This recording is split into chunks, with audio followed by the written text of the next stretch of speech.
Hello friends, study hack with Mac channel में आप सभी का स्वागत है।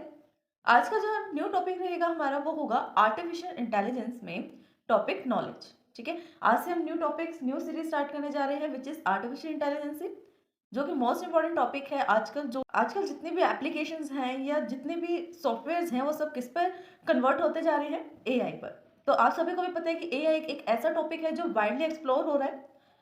तो जो आज का हमारा टॉपिक रहेगा वो होगा what you mean by the knowledge, explain it's type also. कि हमें क्या करना है, नॉलेज के बारे में एक्सप्लेन करना है। जो ये टर्म है ना नॉलेज, ये क्या है, ये टर्म जो नॉलेज है इसका मीनिंग क्या है, कैसे हम इस नॉलेज वर्ड को यूज करते हैं, कहाँ यूज की जाती है, किस में नॉलेज होती है, किस में नहीं होती, और उसके कितने टाइप्स होते हैं। तो the promise of the information age is based on the unique partnership between the human and a machine. ये क्या कह रहा है कि नॉलेज एक क्या चीज है, जब कभी भी एक ह्यूमन और एक मशीन के बीच में नॉलेज के लिए या इंफॉर्मेशन के लिए जब एक एज तक, किसी एज तक पार्टनरशिप होती है, उसको हम नॉलेज कहते हैं। ठीक है, ऐसा हम बोल सकते हैं कि the promise of information age, ये क्या है, एक प्रॉमिस है आने वाली इंफॉर्मेशन एज तक। इंफॉर्मेशन एज मतलब जितना हम इंफॉर्मेशन को गेट कर सकते हैं एक टाइम तक। ठीक है, ह्यूमन और मशीन के बीच में जो पार्टनरशिप होगी वो कहलाएगी नॉलेज। ठीक है, machine did the heavy lifting of transformation data into the information.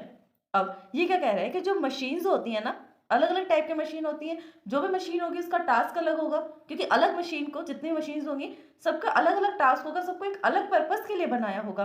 ठीक है, कुछ ऐसी मशीन्स होंगी जो वॉशिंग के लिए काम करती हैं, कुछ ऐसी है जो क्लीनिंग का काम करती हैं, कुछ ऐसी मशीन्स हैं जो मैथमेटिकल टर्म्स को सोल्व करने का काम करती हैं।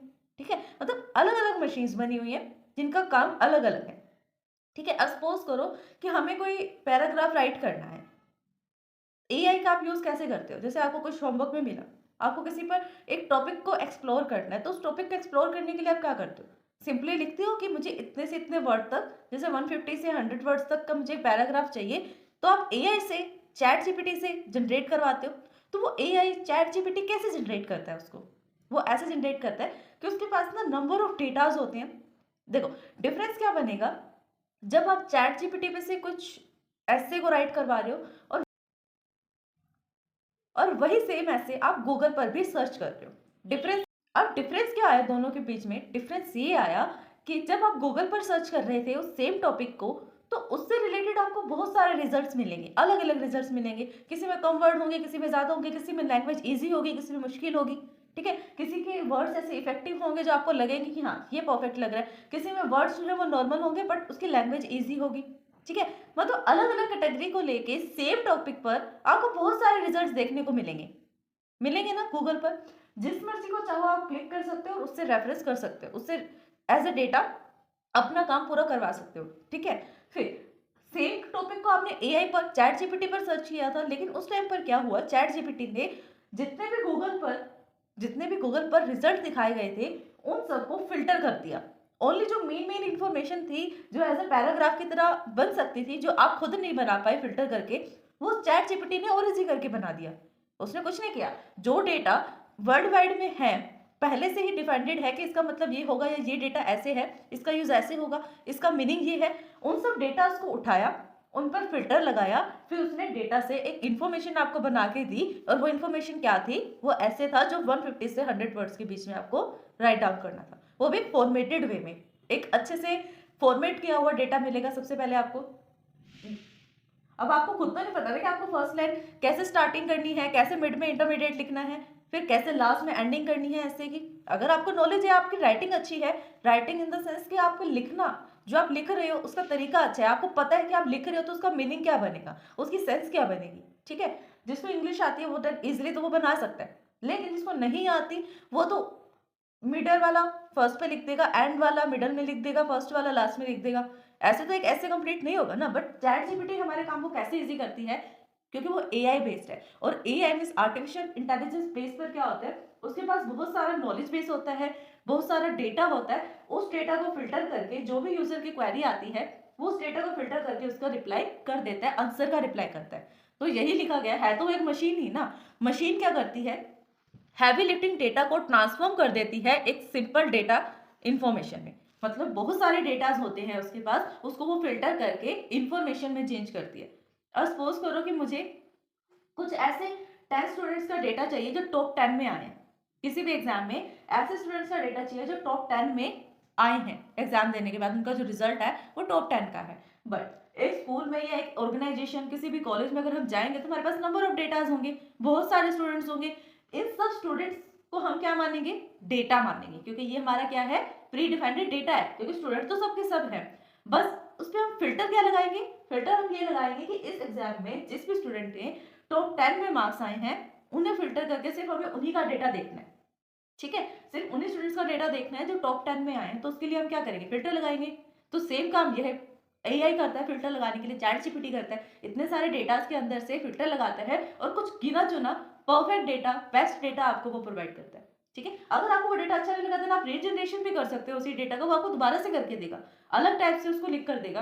बट एक टाइम पर आपको एक ही डेटा मिलेगा जिससे आप कंफ्यूज भी ना हो। इतने सारे डेटाज होंगे, अगर जैसे गूगल पे है, गूगल पे सर्च करने पे हमारे बहुत सारे डेटाज आते हैं। ठीक है, उन सब डेटाज में से बेस्ट डेटा कौन सा है, करेक्ट डेटा कौन सा है, जितने भी कैरेक्टरिस्टिक्स हो सकती है किसी डेटा की वो कौन सी हैं, वो हमारे लिए सर्च कर पाना हो सकता है मुश्किल हो, थोड़ा डिफिकल्ट हो।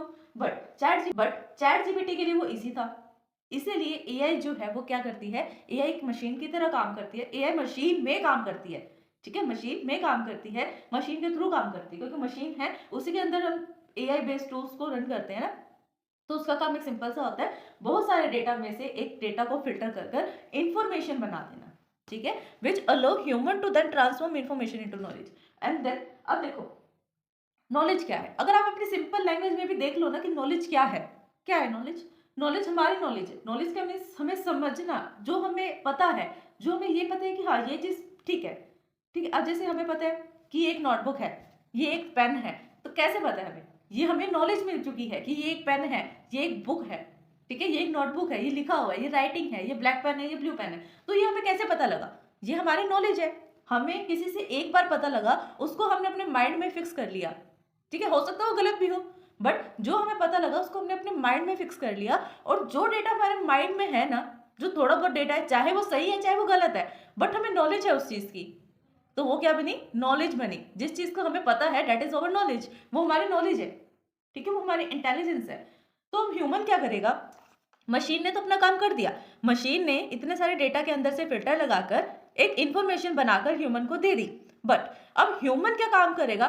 उसको अपने नॉलेज में फिक्स कर लेगा। अच्छा ये चीज होती है, ठीक है, तो उसी को हम अपनी नॉलेज कहेंगे, नॉलेज को इंक्रीज करना भी कहेंगे। नेक्स्ट में वो क्या कह रहा है कि human are the best at understanding, reasoning and interpreting the knowledge. Human जो होता है वो बेस्ट होता है किन तीन चीजों में? अंडरस्टैंड करने में, मीन्स समझने में, अंडरस्टैंड करने में, रीजनिंग करने में और इंटरप्रेटिंग करने में। तो अब उसने क्या किया? सबसे पहले किसी भी चीज को, किसी भी थिंग को अंडरस्टैंड किया, रीजन निकाला कि इसका रीजन क्या है कि ये है। देखो सबसे पहले हमने देखा कि ये पेन है, ठीक है, ये हमने अंडरस्टैंड किया कि ये पेन है। ओके, फिर हमने रीजन निकाला ये पेन क्यों है, क्योंकि इससे हम लिखते हैं, डेट इज पेन, इसका नाम पेन है। फिर इंटरप्रेट किया, ओके ठीक है ये पेन ही है। अब इंटरप्रेट करने के बाद उसको ये नॉलेज बेस में फिक्स हो गया कि डेट इज पेन, तो अब ये पेन है, तो इसी को वो कहेगा उसकी नॉलेज है। ये नॉलेज किसी की भी हो सकती है, ह्यूमन अलग अलग, जैसे टीचर की नॉलेज अलग है, स्टूडेंट की नॉलेज अलग है, प्रिंसिपल्स की नॉलेज अलग है, मतलब सबकी नॉलेज अलग अलग है, किसी की नॉलेज सेम नहीं हो सकती। ठीक है, सबकी नॉलेज अलग अलग होती है, किसी की थिंक करने का तरीका अलग होता है। तो स्टूडेंट्स आज के लिए बस इतना ही। नेक्स्ट वीडियो में हम इससे रिलेटेड डेफिनेशन, एग्जाम्पल्स और टाइप्स डिस्कस करेंगे। तो फ्रेंड्स अगर इस वीडियो को समझने में आपको कोई भी डाउट आता है देन आप हमें कमेंट कर सकते हैं। Thanks for watching my video.